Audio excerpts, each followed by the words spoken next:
আসসালামু আলাইকুম। আশা করি তোমরা সবাই ভালো আছো। আলহামদুলিল্লাহ আমরাও ভালো আছি। সামনেই তো আসছে খুশির ঈদ, আর ঈদ উপলক্ষে গ্রাম অঞ্চলে প্রতিটা ঘরে ঘরে চলছে রোদে শুকিয়ে সংরক্ষণ করে রাখা পিঠা তৈরি কাজকর্ম। আমরাও 3 ঝা মিলে তৈরি করছি ঈদের শুকনো পিঠা। আজ আমরা যে পিঠাগুলো তৈরি করব সেই পিঠাগুলো বাড়িতে ঢেকিতে বা হামানদিস্তায় গুঁটা চালের গুঁড়ি লাগবে, তাই আমরা ঢেকিতে চালগুলো গুঁড়া করে নিচ্ছি।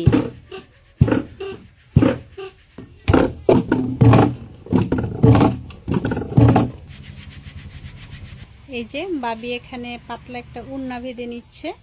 এই উন্না দিয়ে আবার গুঁড়িগুলো চালা হবে। আমরা আজ যে পিঠা তৈরি করছি এই পিঠার নাম হচ্ছে ঝিকিমিকি পিঠা। এই ঝিকিমিকি পিঠাগুলো অনেক যখন ছোট ছিলাম তখন দেখতাম মা চাচিরা তৈরি করতো। তো অনেক দিন পর আমি তৈরি করছি, আমি আর ভাবি। আমি অবশ্য এই পিঠাটা তৈরি করতে পারি না, ভাবি এই পিঠাটা তৈরি করতে পারে। তো পিঠাটা কেমন হয় বা কিভাবে তৈরি করি শেষ পর্যন্ত দেখতে থাকো। আমি জানি তোমরা অনেকেই এই পিঠাটা তৈরি করতে পারো এবং আগেও দেখছো এই পিঠাগুলো কিভাবে তৈরি করে। তারপরও বলবো আজকে তোমরা দেখো আমরা কিভাবে তৈরি করি। এখন ভাবি পিঠার গোলাটা করে নিবে।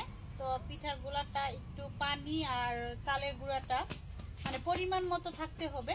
এই পিঠা তৈরি করার সময় তেমন কিছু লাগে না, শুধু একটু লবণ দিতে হবে। পরিমাণ মতো লবণ দিব আর পানির পরিমাণটা ঠিক রাখলেই পিঠাগুলো সুন্দর হবে। লবণ এতটুকু দিব।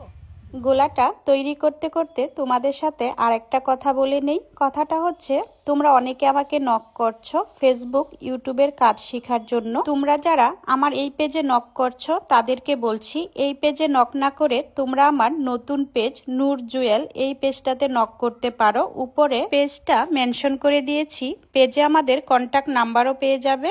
এই পিঠা তৈরি করার জন্য খামির বা গোলা যতটা বেশি আঠালো হবে ততটাই ভালো হবে।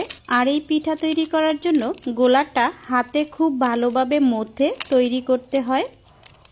পিঠার গোলাটা করা হয়ে গেছে, তবে আমরা এটার মধ্যে একটু কালার মিশাবো। একটু পরিমাণে আমি বাটিতে নিয়ে ফুড কালার দিয়ে দেব। দাও আমার একটু গোলা দাও। এই যে দেখো একটু ফুড কালার মিশিয়ে নিলাম। কালারটা আমি বেশি দেইনি, কারণ বেশি দিলে বেশি ভালো লাগবে না, হালকা হালকা কালারটা থাকবে। সাদা কালারটা আমি বেশি নিয়েছি আর এই কালারটা অল্প নিয়েছি।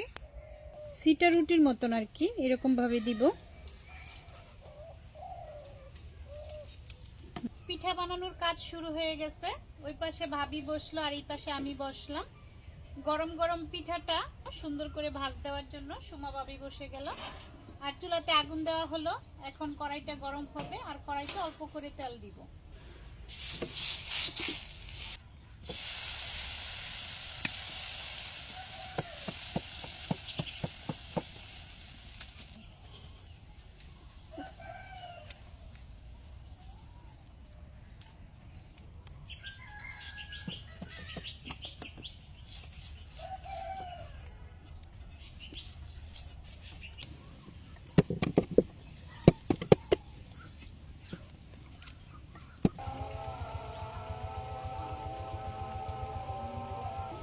পিঠাগুলো এমনভাবে 4 ভাঁজ দিয়ে দেওয়া হয়েছে।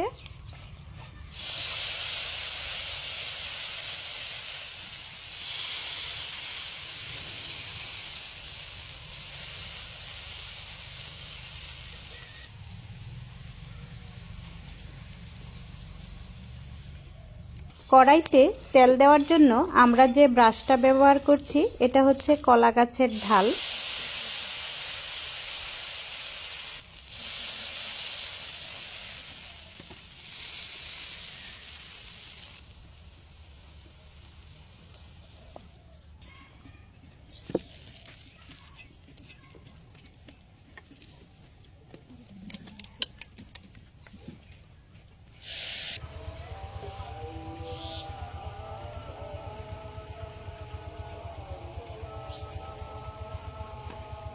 পিঠাগুলো তৈরি করা হয়ে গেছে।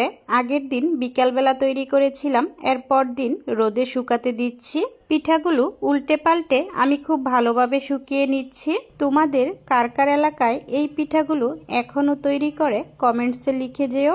আর এই পিঠাগুলোকে তোমরা কি নামে ডাকো সেটাও লিখে যেও। তো ভিডিওটা আজ এই পর্যন্তই। আল্লাহর রহমতে সবাই ভালো থেকো, সুস্থ থেকো। আল্লাহ হাফেজ।